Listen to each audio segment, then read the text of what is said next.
Take this thing up higher, higher. Move on up just a little bit higher. Don't sit there like an old flat tire. Move on up just a little bit higher. Move on up just a little bit higher.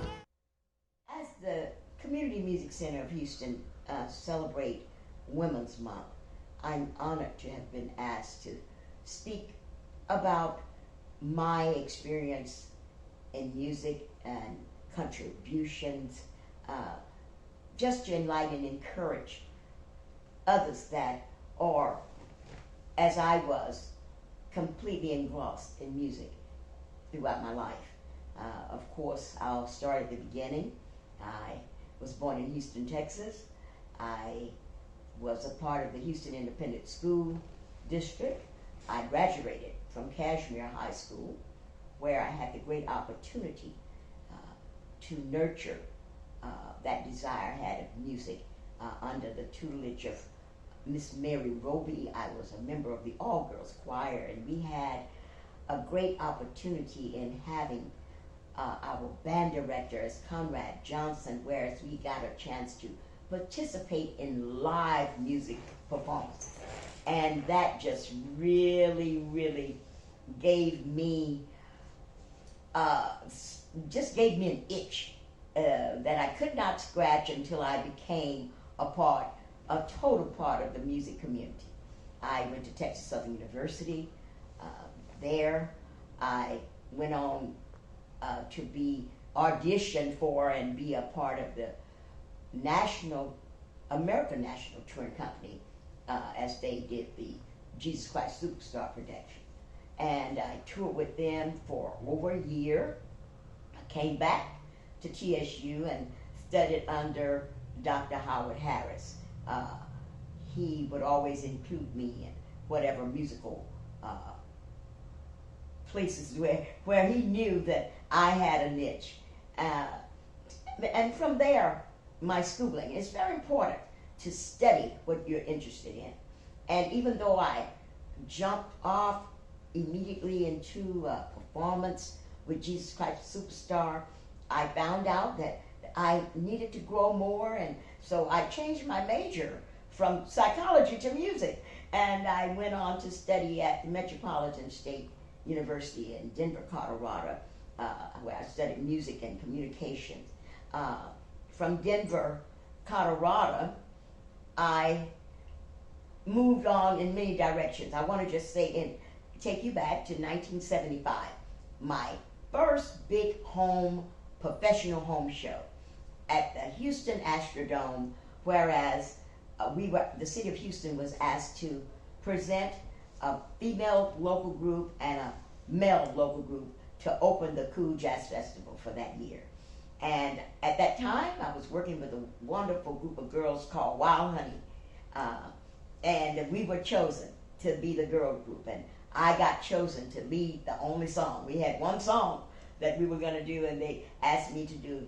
And at that time, that song was Love Will Keep Us Together. It was a Captain and Tennille song. I remember so well. Archie Bell and the Drells were the male group, and they had that hit Tighten Up.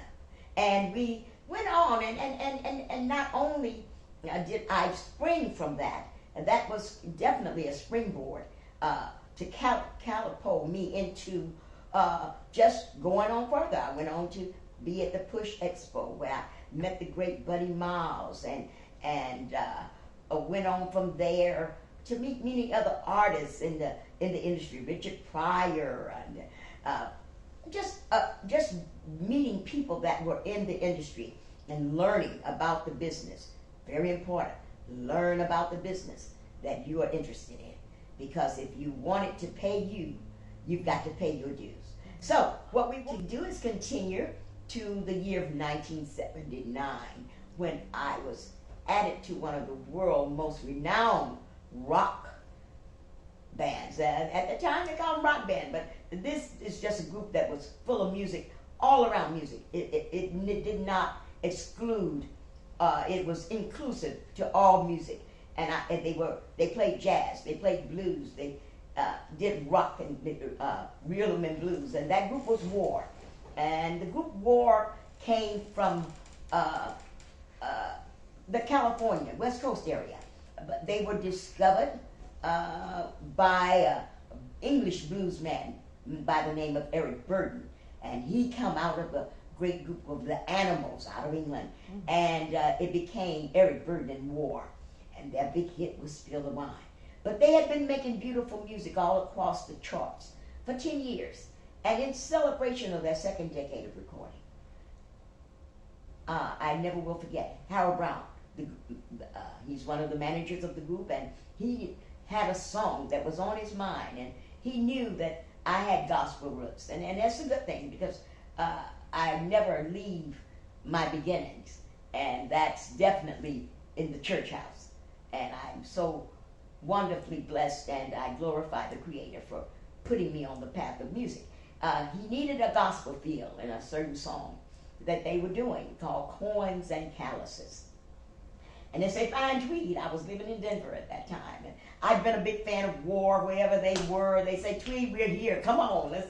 And we'd written songs together, but they knew me and my vocal, how I love to sing, and so they called me to do a gospel feel on Coins and Calluses, and oh, how excited I was to go. And when I got there, and the producers and their managers heard me, and they got a great idea. I guess the light bulb went off, and they said, "Oh, we're gonna give you all a gift for your second decade recording. We're gonna put a girl in the band."